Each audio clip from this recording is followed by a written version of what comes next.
Hello दोस्तों, मैं एक बार फिर आ गई हूँ एक नई कहानी लेके। अगर आपको कहानी अच्छी लगती है तो चैनल को सब्सक्राइब करके बेल आइकन ज़रूर प्रेस करें ताकि हमारी नई वीडियोस का नोटिफिकेशन आप तक पहुँच जाए।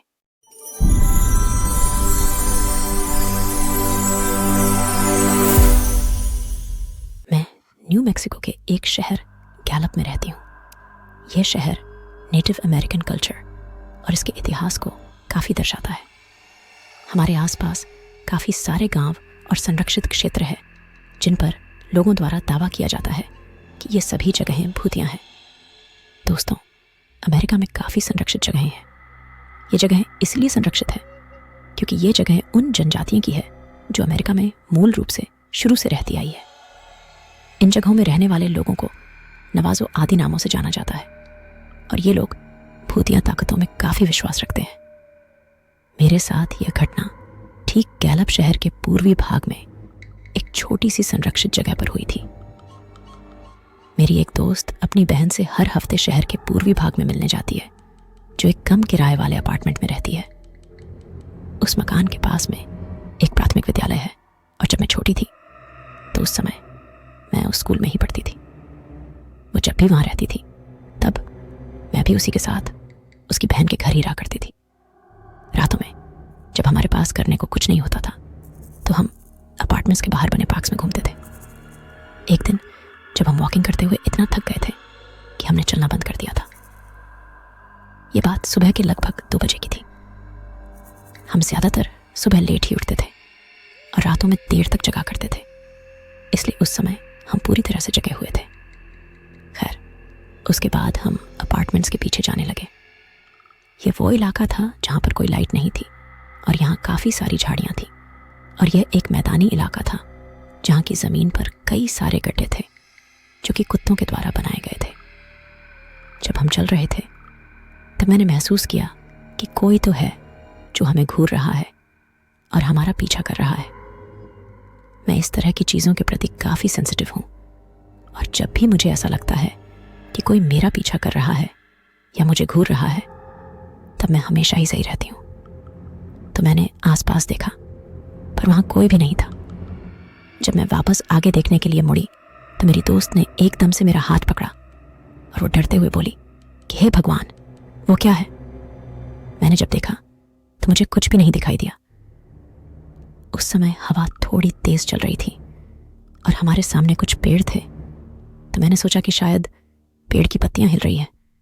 मैंने उससे कहा कि डरो मत, ये बस हवा के कारण हो रहा है, इसलिए चलती रहो। लेकिन जब मैंने फिर से वहां देखा तो मैंने देखा कि कोई काली सी आकृति है जो उन पेड़ों के आसपास चल रही थी। मैं रुकी और मैंने कहा कि शायद यह कोई पिया हुआ आदमी है जो नशे में वहां चला गया है। मैं अपनी दोस्त को डराना नहीं चाहती थी, इसीलिए मैंने शांत आवाज में उससे पूछा कि क्या तुम वापस घर चलना चाहती हो? हालांकि मुझे ऐसा लग रहा था कि वो जो कोई भी उन पेड़ों के पास है वो सही नहीं है, पर उसने कहा कि नहीं, हम लगभग स्टोर तक पहुंच ही गए हैं, इसलिए चलती रहो। जब हम चल रहे थे तब हमने पेड़ों के बीच में एक जोरों की हलचल सुनी। हमने बिजली की तेजी से चलना शुरू किया। हमने पीछे से एक आवाज सुनी और जब मैंने पीछे देखा तो मैंने पीछे एक जख्मी कुत्ते को देखा। मुझे बिल्कुल भी डर नहीं लग रहा था क्योंकि जिस जगह मैं रहती थी वहां पर इस प्रकार की चीजें सामान्य थी। मतलब इस तरह से जख्मी कुत्तों को देखा जाना सामान्य था। लेकिन जब मैंने अगली बार फिर से कुछ सुना तो इस बार मेरी टांगें कांपने लगी और मैं बिल्कुल लकवे की हालत जैसी हो गई, क्योंकि मैंने उस कुत्ते को एक ही समय में रोते हुए और गुर्राते हुए सुना। वो इस तरह से हम पर गुर्रा रहा था जैसे वो हमें खाना चाहता हो। मैं सचमुच में हिल नहीं पा रही थी और मेरी दोस्त मुझसे कह रही थी कि चलो चलो, हमें भागना होगा, पर उसकी चीखें ऐसी लग रही थी जैसे वो किसी दूर जगह से बात कर रही हो या फिर मैं ही बहरी हो चुकी हूँ। मैं, वो जो कोई भी था, उसकी आंखों से आंखें मिलाने लगी, पर मैं जानती थी कि यह मेरा सही निर्णय नहीं है। मैं बिना ये सोचे कि मुझे पीछे मुड़कर यहाँ से अपनी दोस्त के साथ बच निकलना चाहिए। मैं वहीं खड़ी होकर अपनी आंखें बंद करके प्रार्थना करने लगी।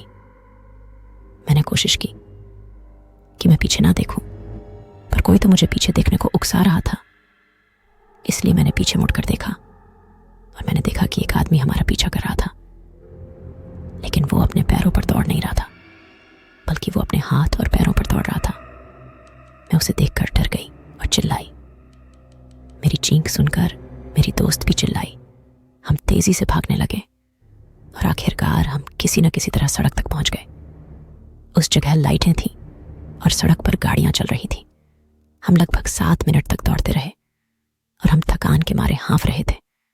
हमारा शरीर दर्द से कर्रा रहा था। हम सांस लेने के लिए थोड़ी देर रुके और जब मैंने पीछे मुड़कर देखा तो मैंने थोड़ी दूरी पर एक आदमी जैसे दिखने वाले किसी जानवर को उसी जगह पर जाते हुए देखा जहां से हम थोड़ी देर पहले भाग कर आए थे। हम उस जगह से 2 मिनट ही चले थे कि वो स्टोर आ गया जहां हम जाना चाहते थे। उस स्टोर की मालकिन ने हमें अजीब नजरों से देखा और हमसे पूछा कि तुम दोनों ठीक हो? हमने हाँफते हुए कहा, हाँ, बस देर रात में थोड़ा दौड़ रहे थे। मैं आपको बताना चाहती हूँ कि उसने हमारा विश्वास नहीं किया और उसने हमसे पूछा कि क्या तुम दोनों पास ही के अपार्टमेंट से आई हो? मैंने कहा, हाँ, क्या हुआ? और उसने कहा, तुम सच में ठीक तो हो ना? हमारे पास पैसे नहीं थे, पर फिर भी उसने हमें पीने के लिए पानी की बोतल दी और उसने हमें अपने घर छोड़ने को भी कहा। उसने अपना स्टोर बंद किया और वो हमें हमारे घर छोड़ने आई। जब हम वापस से उन पेड़ों और झाड़ियों के आसपास से जा रहे थे तो हम सभी ने किसी न किसी चीज़ को देखा, लेकिन उस औरत ने हमसे उस चीज़ को इग्नोर करने को कहा और अपनी आंखों को बंद करने को कहा। हम आखिरकार हमारे अपार्टमेंट पहुंच गए और उस औरत ने हमसे पूछा कि तुम्हारा अपार्टमेंट कौन सा है? अपार्टमेंट डी, हमने कहा। ज्यों ही हम कार से बाहर आने लगे वैसे ही उस औरत ने हमसे कहा कि तुम लड़कियों को रात के इस समय घर पर रहना चाहिए। तुम लड़कियों को इतनी रात को, वो भी सुबह के लगभग 2 बजे, ऐसे बाहर नहीं घूमना चाहिए। अपने आप को सुरक्षित रखो, ठीक है? हमने अपना सर हिलाया और उसे गुड बाय और थैंक यू कहा। उस रात के बाद हम फिर कभी रात के 12 बजे के बाद अपार्टमेंट से बाहर नहीं गए। मैं उस रात को जब भी याद करती हूँ तो मैं डर के मारे कांप जाती हूँ। मुझे नहीं पता कि वो जो हमारा उस दिन पीछा कर रहा था वो क्या था, पर जहाँ पर मैं रहती हूँ वहाँ इसे स्किनवॉल्कर नाम से जाना जाता है। आपको कहानी कैसी लगी कमेंट करके ज़रूर बताएं। अगर आपको कहानी पसंद आई है तो वीडियो को लाइक करके चैनल सब्सक्राइब कर लो ऐसी ही वीडियो देखने के लिए। फिर मिलते हैं एक और नई कहानी के साथ। तब तक के लिए